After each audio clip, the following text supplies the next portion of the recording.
Another edition of So You Think You Can Squat. Okay, now we have all the form technical things fixed. We have the walkout fixed. We have the body posture fixed. We have all the muscles firing in the correct area. Now what we're going to do is we're going to take him a full box squat with just the bar.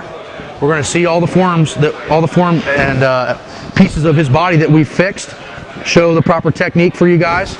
And then what we're going to do is we're going to work up and let him max and let him safely fail by utilizing some catch chains. Okay, we're going to let him safely fail, and we're going to watch all this form break down. Because what happens is that super strong guys never break form. It's about strength. When guys are first starting to train, they can't show their strength because their weaknesses falter first. Okay, so what we're going to see is we're going to try to bring about his weak spots. We're going to see what muscles are firing and what muscles aren't, and then that'll show you guys what you might need to attack on your training.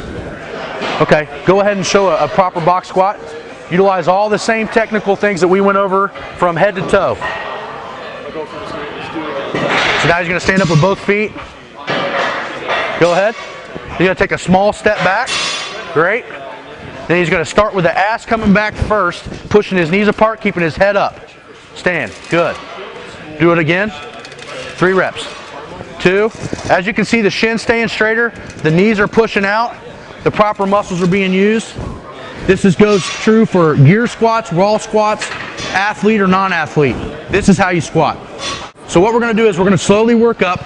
We should probably see the same technique that we saw with the straight bar with 135. But what we're going to work up to is his max, no matter what that may be. We're going to see where his technique breaks, and then we're going to show you maybe some accessory work on how to fix it.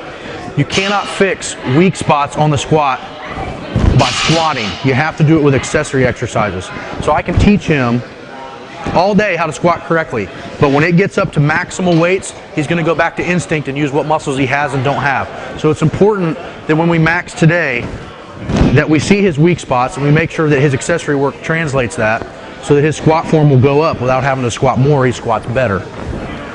Go ahead and do 2 reps with this. Hey Pego, will you get a side spot? We're always going to use spots. You always want to use spots no matter if it's 135. You never know what can go wrong with a bar, so you always do everything right. Small step out, good. Now we're going to maintain a proper position on the tailbone, keeping the head up, push the knees out. Try to stay all the way, Mikey. There you go. And he's going to walk it back in. Good. Now we're at 225. Hopefully we won't see any technique breakdown. If we do, we'll point it out, and we'll go from there. Go ahead and give me 2 reps. Use a side spot. Hey, Peg, side spot for me, please.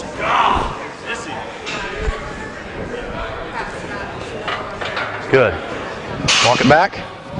Push your knees apart. Head up tall. There it is. Hold it. Go. Good. Head back. And rack it. On the first rep, off the box, we started to see a little bit of knee influx, so we started to see a little bit of knee bow. What that's indicating is a quadricep turning on and taking the pressure off of the hip. So when we go up to the next plate, it's going to get more erratic. It's going to show way more, but automatically we've seen with just 225 that we have a knee coming in, which usually means quad dominance, hip weakness. Now we're up to 315. So we saw some knees coming in on the 225. Probably get a little bit more erratic on that. We might start seeing some spine shift over. So what we're looking for is breaking in the form to show us what muscles that we need to fix with accessory work. You guys stay close on this. Athletes and a couple of people side. I work for high school and college kids. Remember your technique if you can. Keep your head up.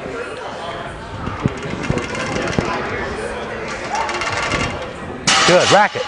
That's okay. Go ahead, get another one. Now at the bottom, we started to see a little bit of knee shift forward. We started to see a little bit of upper back rounding, but everything still looked pretty good. It was still pretty solid, which still leads us that we can move up a little higher safely. Use like a 1 to 10 hard ratio. So I asked him, how hard is this 1 to 10? We got a 6. He called out a 6. So obviously it wouldn't be very smart for us to take a whole plate jump. So we're going to take a 25-pound jump or a 50-pound jump total. And then that should put us at about a 7 or 8, so we're getting around 80% of his perceived exertion. Hopefully we can do 405 and we can see some things going wrong, and we'll talk about those.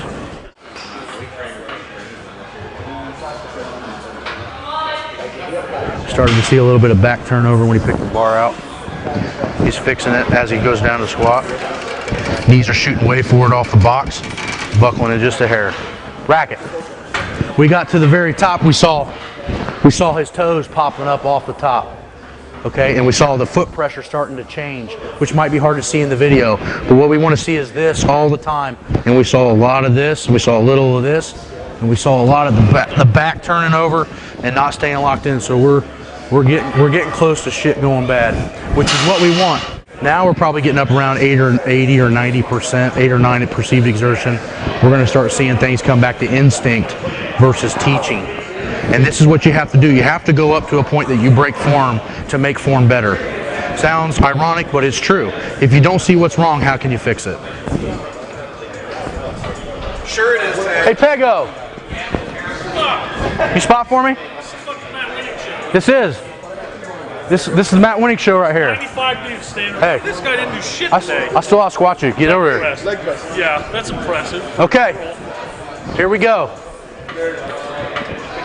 Fucking get after it. Let's go. Come on, buddy. Guys, stay with that bar. What? If he has to bail, help him pick it up off him a little bit, you know. Let's go. Settle up. There you go. You're in. Throw it down. Okay, still looking pretty good. Back staying pretty straight. Tailbone starting to flatten out. Ass is disappearing.